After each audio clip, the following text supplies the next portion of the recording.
Hello, everyone. At this very moment, someone out there is probably complaining about a paper cut. And I hope for their sake they never find themselves where you're about to go.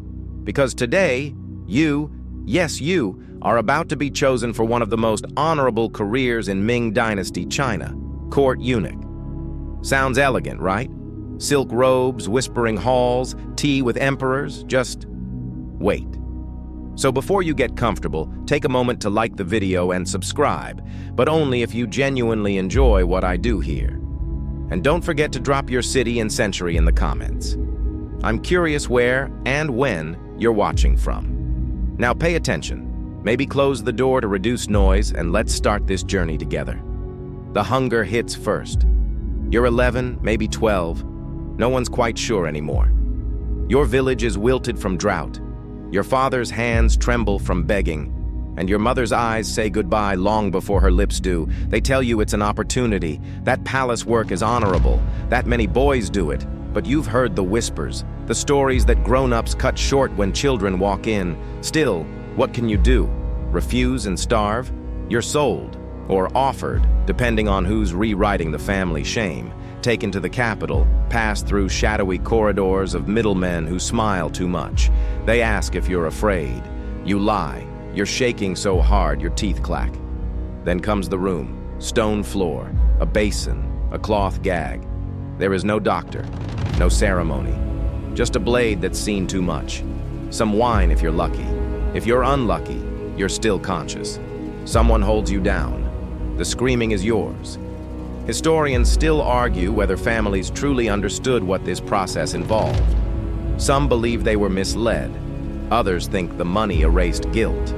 Either way, you now have a new name, a new body, and a future sown in blood and silence. And believe it or not, that was the easy part. You wake up soaked in sweat, stuck to the straw mat beneath you. There's no applause, no priest, just the metallic scent of something that used to be a part of you, and the distant sound of someone else sobbing. Your legs won't move at first. It takes hours, maybe days, before your hands stop shaking long enough to hold a cup. There's barely enough rice porridge to keep you alive, but somehow, miraculously, you don't die. Many others do. You later learn they buried 5 boys behind the clinic this week alone. One of them bled out overnight. Another got infected, feverish, moaning for his mother before falling silent. The caretakers don't cry. They've seen worse. They're not here to be gentle. They're here to see who survives. Your wound is packed with ash and tea leaves. Yes, really. And you're told not to scream. Screaming shows weakness. Weakness gets you replaced. Here's a fun little-known fact. Eunuchs in the Ming Dynasty were sometimes grouped by success rate. How well the operation healed determined if you were sent to the palace or sold off to merchant households. You passed, barely. Congratulations, you walk again. Wobble, more like it. But the trainers, old eunuchs with voices like brittle twigs, nod approvingly. You've endured the fire. Now comes the shaping. And here's where things get blurry. You're not allowed to talk about your past anymore. You're discouraged from remembering your name. One boy whispered his old name at night and got his mouth slapped until it swelled. Another tried to escape. Now he's feeding pigs for a noble family up north, forever branded as damaged goods. Historians still debate whether some boys were volunteers, orphans, temple novices, but honestly, it's hard to imagine anyone choosing this freely. You spend your nights dreaming of running, but every morning you're still here, still limping, still healing. And now, you're about to be trained for something even more brutal than the blade. The training begins long before the scars fully close. You're not here to fight or farm. Your new job is far more delicate. You will serve in the Forbidden City, where a single wrong word could kill you faster than the knife already tried. They teach you to walk silently, to bow low, but not too low, to pour tea without rippling the surface. Yes, seriously, you're tested on eye contact. Too much, you're insolent. Too little, you're suspicious. Fail, and you're reassigned to sewage duty, assuming you're not already considered replaceable. There are drills for how to wake a prince, how to address a concubine, even how to hide your face if the emperor walks past. He must never see your eyes unless he commands it. These rules, they're drilled into you daily by overseers with switches and short tempers. One day, an older eunuch tells you something strange during lunch, a few sticky rice balls and some bland soup. He says, "In this place, silence is your wealth." You nod. Later, he's gone. Just gone. Some say he misspoke. Others say he was transferred. You never find out. Here's a bizarre fact for your next trivia night. Some eunuchs were trained in calligraphy and literature so refined they ghost wrote for officials. Others learned how to prepare medicinal herbs, mix perfumes, or compose poetry for the emperor's pets. That's right, pets. You're chosen for laundry duty at first, the underrobes of nobles, thick with perfume and political secrets. You learn who's sleeping with whom just by reading sweat patterns and lipstick smudges. And this is where it starts. The whispers, the secrets, the tiny games played in shadows.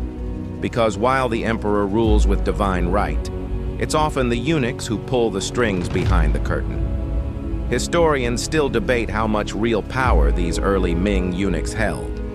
But what's clear is, if you survive long enough, you'll find out. Laundry leads to linen inventory, and inventory leads to the archives, a cramped, incense-scented chamber filled with scrolls, seals, and the kind of secrets that never see sunlight. It's cold, oddly quiet, and slightly too still, like the palace itself is holding its breath. You're promoted, though no one says it out loud. Just a new task slipped under your door, written in that crisp, brush-stroked hand you now recognize as belonging to one of the emperor's stewards. You're trusted now. Or at least, they want to see if you're worth trusting.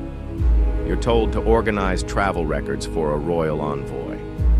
That sounds harmless, until you notice a detail that doesn't match. A trip that supposedly happened during a time of mourning. You ask no questions, but you remember it. Later, you're summoned to assist in the imperial kitchen. It's not a punishment, it's a test.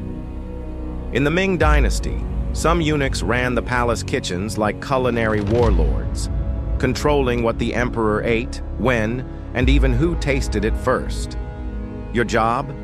Chop herbs, watch for poison, smile. Here's something deliciously weird.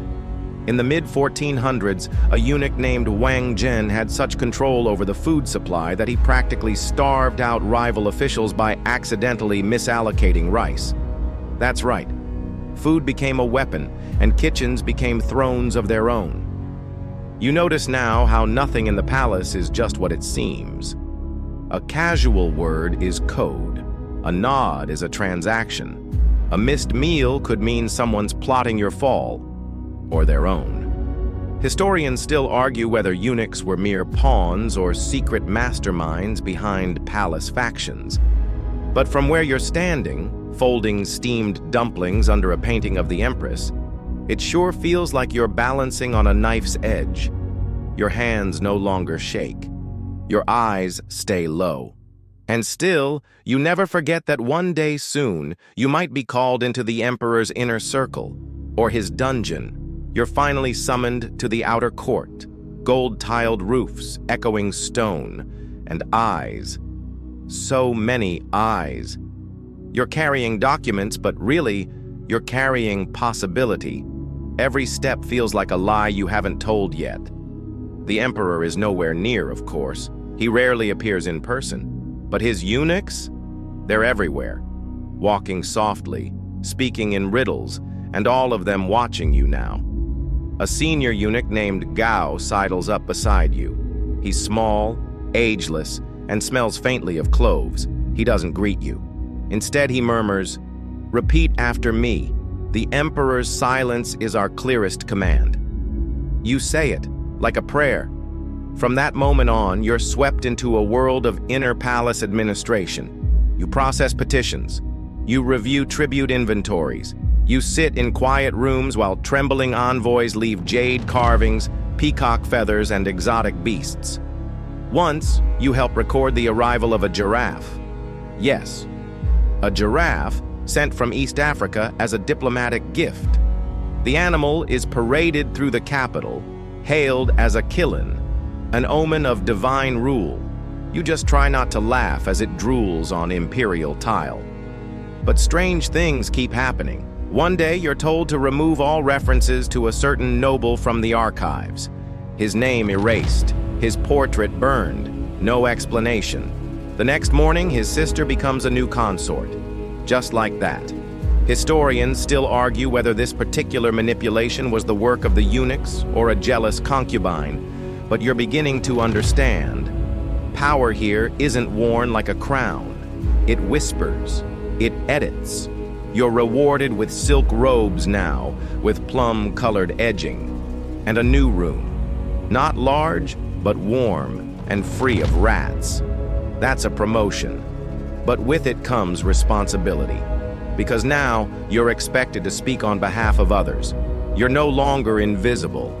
And the moment someone notices you too much, well, that's when people start disappearing again. One evening, a candle flickers in your corridor. Not unusual, but then another, and another, until the hall is filled with light and two guards approach without a word. You're escorted, gently but firmly, into the hall of celestial harmony. Your knees go weak. This is where edicts are born, where emperors make gods of men or ghosts. Inside waits an official you've only seen from a distance. Minister Lu, the kind of man who could have you reassigned to cleaning chamber pots with a flick of his sleeve. He smiles. That's worse than a frown. You're told a secret. A consort is pregnant. But she's not supposed to be.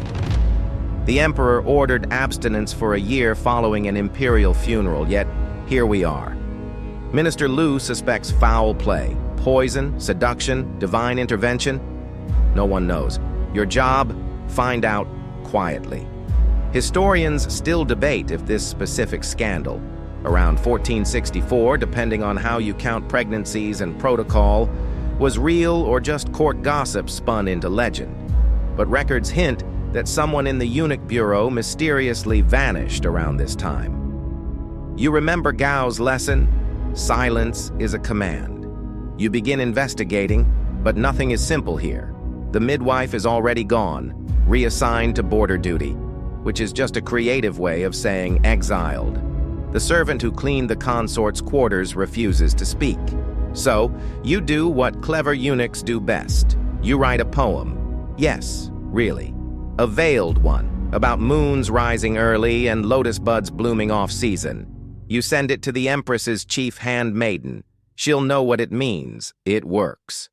2 days later, you're handed a scroll. In it, a confession from a jealous rival consort who drugged the wine. The consort's pregnancy? False. A calculated ploy to gain favor. You're praised. Quietly, of course. But from now on, you're marked. A solver of problems. And problems in the Forbidden City multiply like rats in grain stores. Your eyes ache from reading reports. Your fingers are stained with ink, and you haven't seen the sky in days. Congratulations. You're now what other eunuchs whisper about. A trusted fixer. A shadow with a title. You're handed a jade token. That's no trinket. It means you can bypass certain guards, view restricted documents, and, most dangerously, speak with palace women without an intermediary. The emperor rarely does that himself. But with power comes paranoia. You're summoned to oversee the arrival of a new tribute from Vietnam. Lacquer screens, fragrant woods, and something bizarre, pickled monkey embryos, said to boost virility. You nod politely and pretend you've seen worse. You haven't. That same day, an old eunuch named Xiu warns you. You climb too fast, you fall too far. You chuckle awkwardly. He doesn't. Then Gao disappears. No ceremony, no demotion, just gone. His quarters sealed overnight. No one speaks his name. Historians still argue whether eunuchs like Gao were quietly purged for political ambition or if they simply aged out and were removed for harmony. But the effect is the same. You inherit his duties, his enemies, his seat at the midnight councils. Now you're expected to mediate disputes between ministers and consorts. You're expected to keep balance.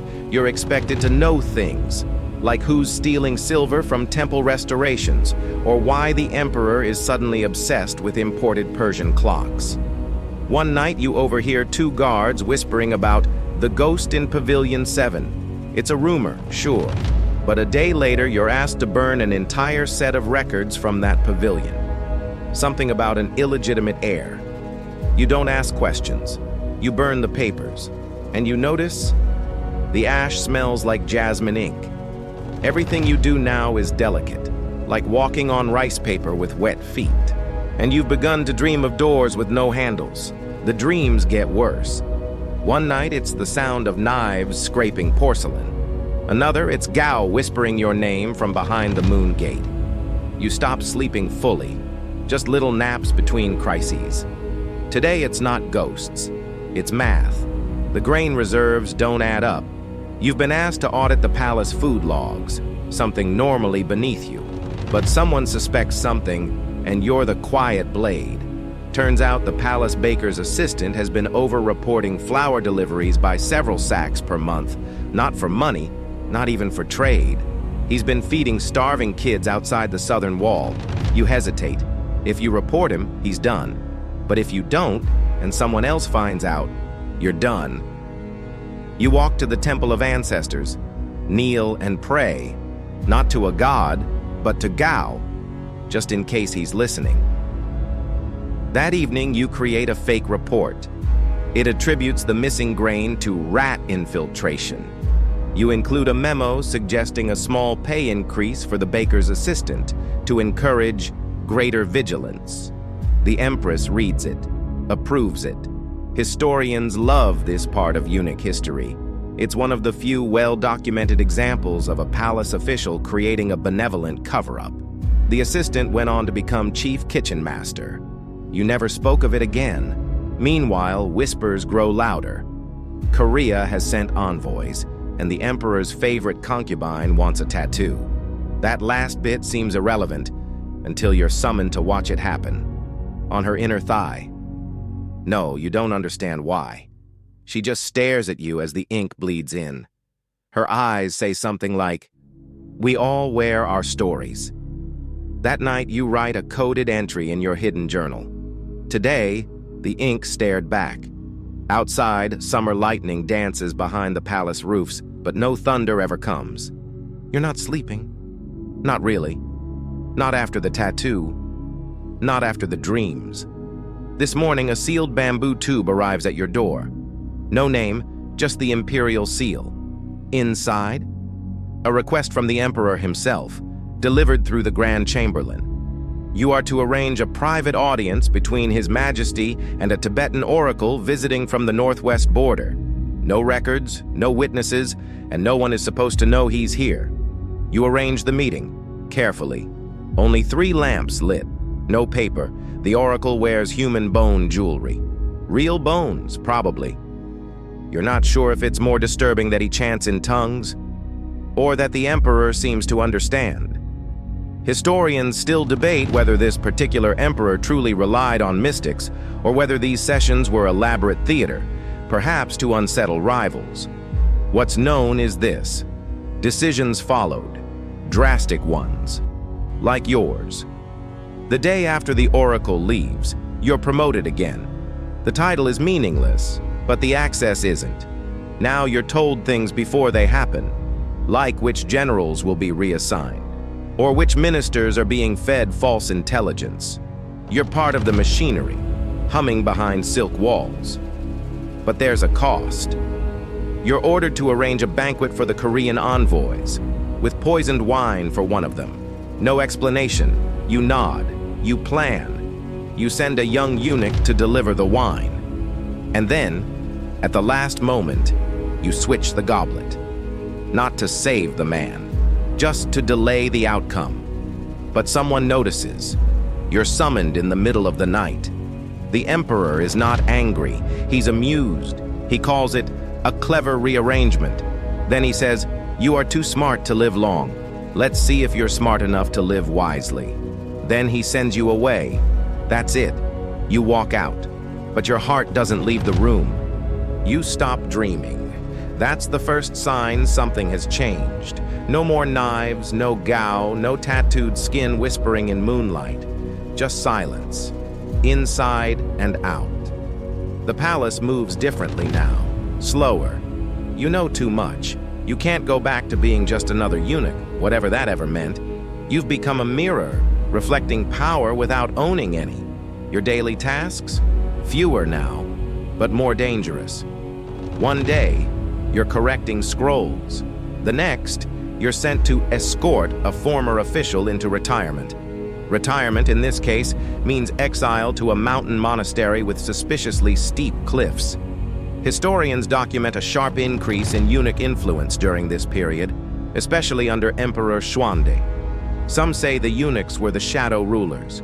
Others argue they were scapegoats, tools discarded when convenient. You start to believe both are true. You're both sword and shield, weapon and wound. Then one morning, a small boy arrives at your chamber. 10, maybe 11, eyes like yours years ago, before the bathhouse, before the screams. He's just been chosen. You're to train him. He asks you, "Does it hurt forever?" And for the first time in years, you lie. No. You teach him how to walk softly, how to read between lines, how to pour tea without blinking. But you don't teach him how to forget his name. That, he'll have to learn alone. One evening, you catch him humming to himself in the lotus courtyard, a lullaby. The kind mothers whisper when no one's looking. You don't stop him. Instead, you turn away and walk the long corridor back to your chamber. You sit, you write. One final line in your secret journal. I lived without legacy, but not without witness. And then, you burn it. Because survival in the Forbidden City isn't about being remembered. It's about not being erased.